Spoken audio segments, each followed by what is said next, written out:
Welcome to the Misha Wilson Show, where we show you how to create massive success online so you can enjoy the lifestyle of your wildest dreams.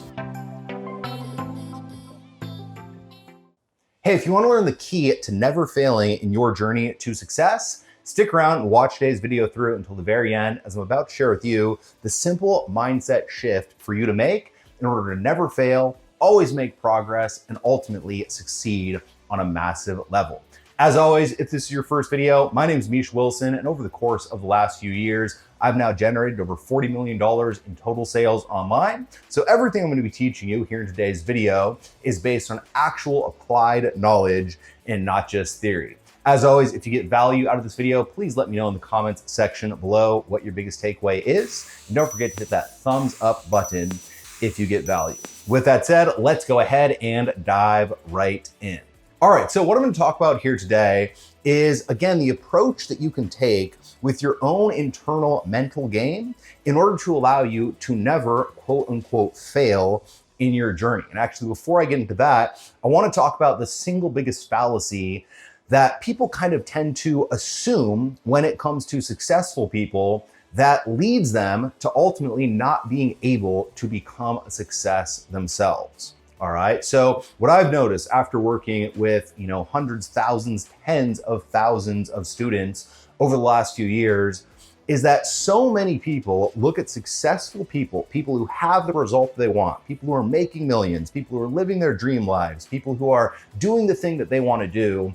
And the natural assumption that they have about that person is that person doesn't fail, right? That person must have it easy. That person must kind of be on easy street all the time. That person must not have challenges. That person must not have hurdles. Or even if consciously they look at that person and they say, yeah, I bet that person has some issues, has some problems, but they aren't anything like my problems. That's the conclusion that they come to, all right? There's always a conclusion of when the person's ahead of them, they naturally think that, yeah, even if that person has some issues, I can guarantee you they're not issues like I'm facing in my life and in my journey right now. And what I know to be true from personal experience, also working with, tons of successful entrepreneurs at every level of the game, far beyond where I am right now, is that the exact opposite holds true. I'm not here to burst your bubble when it comes to your dream of success, but the truth is that the more successful you are, the more successful your business is, the bigger your business is, the faster you grow, the more people you have working for you, all of the things that kind of mean success in business, right? The bigger the revenue is, usually the more freaking problems you have, all right? And again, the age-old quote, more money, more problems. I would say more money, different problems, but at the same time, there definitely are a different set of problems that come from having money and being successful. And the truth is, like I just said, the most successful people in the world are oftentimes also the people that fail the most often in their journey.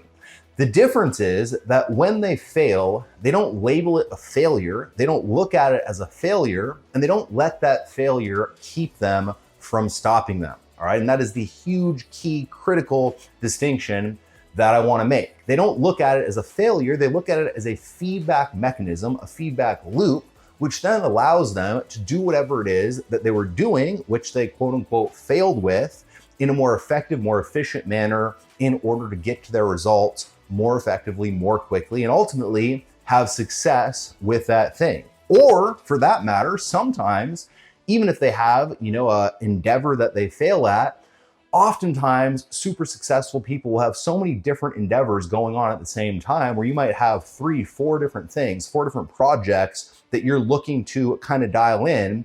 And 3 out of the 4, 4 out of the 5 might ultimately not work out, might ultimately quote unquote fail. But one hits it really big, makes up for all the others, and everyone ends up looking up to you based on that one. All right. And so what successful people do very simply is, firstly, they understand that a lot of the stuff they're going to try, a lot of the stuff they're going to do, a lot of the, endeavors that they're going to take on, a lot of the new projects they're going to try to execute upon aren't going to go exactly the way that they want them to go.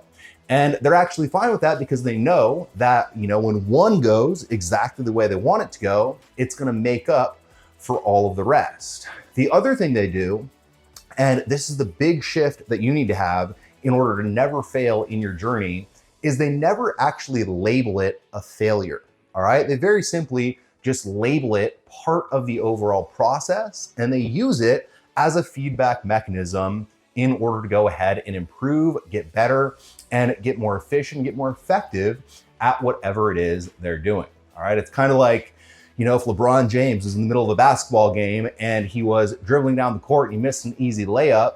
Yeah, it might be a failure, right? Because he missed the layup, but he's not going to stop in the middle of the basketball game and quit because he missed the layup. Whether you love LeBron or hate LeBron, he's missed a couple layups. What happens? He keeps going. The next time he comes down the floor, he uses that miss as a feedback mechanism, as once again, an opportunity to improve.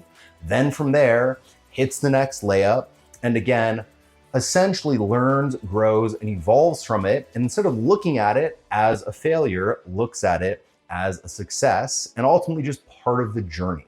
All right. And so business, just like with sports, just like with really any endeavor, you have to get used to understanding that the successful people, the people that you're looking up to, the people that you're pedalizing, the people who you're looking up to as the people who probably don't have any problems, who are on easy street, who have the easy life, I guarantee you, those people have a ton of problems, right? Those people have a ton of things that aren't going the way they want them to go. Those people have a ton of things that are quote unquote failing. The only difference is they don't categorize them as failures. They just very simply learn from them. They use them as feedback loops and feedback mechanisms. And then from there, they're consistently growing and they're consistently doing enough so that if something goes right or one of those things that they're doing will go right, it makes up for everything else that didn't quite go right in their journey, thus allowing them to have success, continue to grow, and ultimately expand.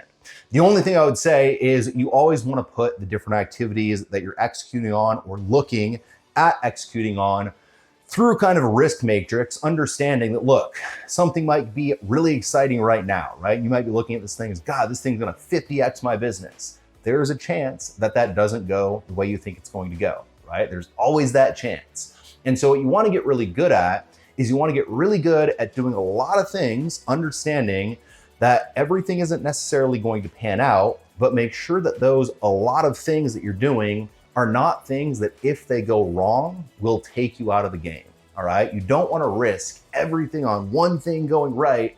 Then when that one thing doesn't go right, you're completely tapped out, you're out of the game, and ultimately, out of business, bankrupt, whatever it might be. You want to calculate your risks, take small bets when it comes to doing a lot of stuff that can grow your business, not necessarily risk the farm on one thing. And then when one thing goes right, look at all of the other things essentially as feedback mechanisms that allow you to ultimately get to where you are with that one thing. So with that said, I hope you got a ton of value out of today's video. If you did, please let me know in the comments section below what your biggest takeaway was. And don't forget to hit that subscribe button and that thumbs up button below this video.